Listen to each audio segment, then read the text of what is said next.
Today I delivered my next lecture,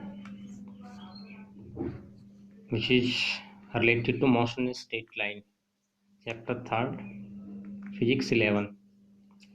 Myself Mukesh Thakar, PGT Physics.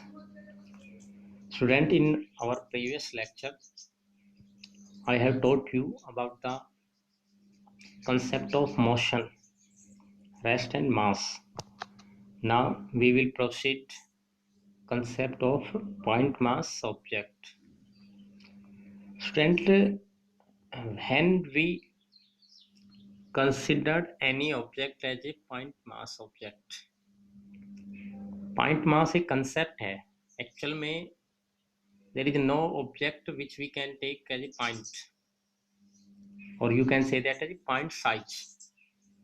But when we take any object as a point mass object, I will tell you, an object is considered as a point mass object if during its motion it covers distance much greater than its own size.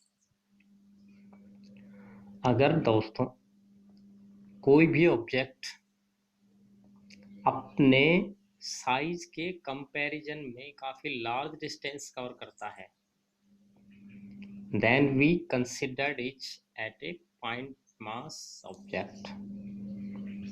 अगर कोई object अपने size के comparison में काफी large distance cover करता है तो उसको हम पॉइंट मास ऑब्जेक्ट कंसिडर कर सकते हैं, मानते हैं.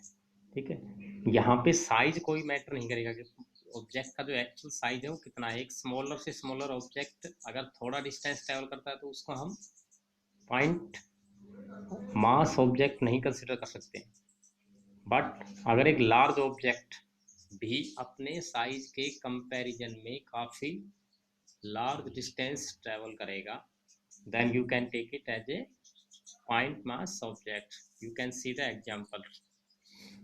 Earth can be regarded as a point object during its motion around the sun.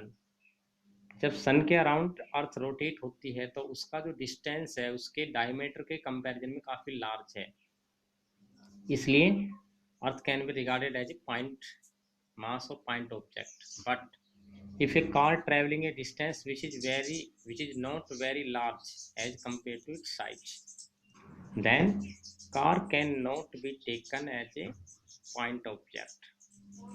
तो हम कार को पॉइंट ऑब्जेक्ट नहीं ले सकते हैं. ठीक है ना.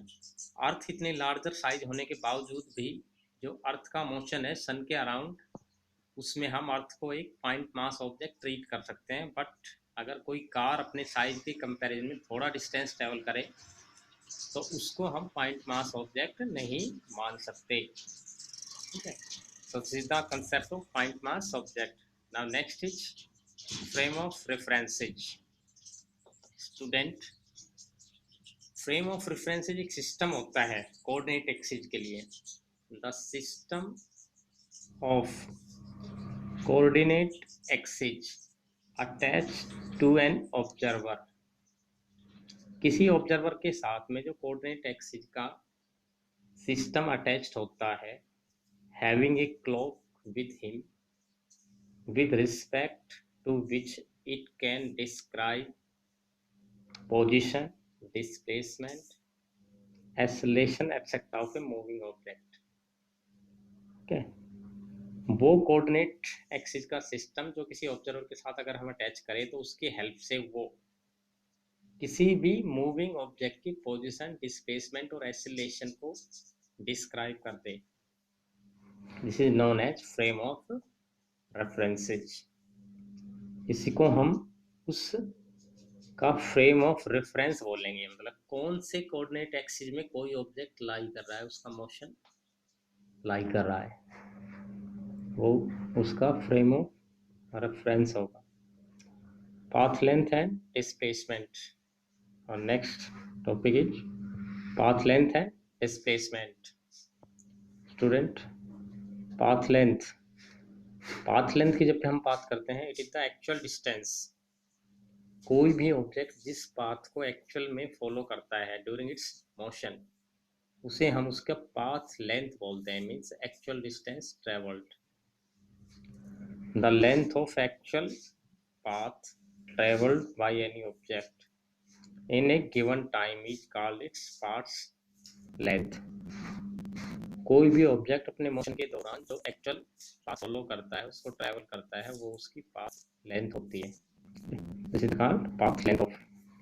some more points about the path length, that is, path length is the actual distance traveled by any object during its motion. It has only magnitude and no direction, hence it is a scalar quantity। Path length जो है वो केवल उसका magnitude होता है, कोई specific direction नहीं होता फिक्स, इसलिए हम इसको स्केलर ट्रीट करते हैं, it is scalar quantity. But displacement of an object in A given time is the change in position of the object. किसी ऑब्जेक्ट की पोजिशन में कितना चेंज हो रहा है किसी गिवन टाइम में, वो उसका डिस्प्लेसमेंट होता है। जैसे difference of final and initial position. To calculate the displacement, you have to find the difference of final position minus initial position. Final and initial position. At the shortest distance, you can simply define the shortest distance between two positions. It is represented by a vector drawn from initial to final position. So displacement is a vector quantity. Displacement एक vector quantity है। So thank you.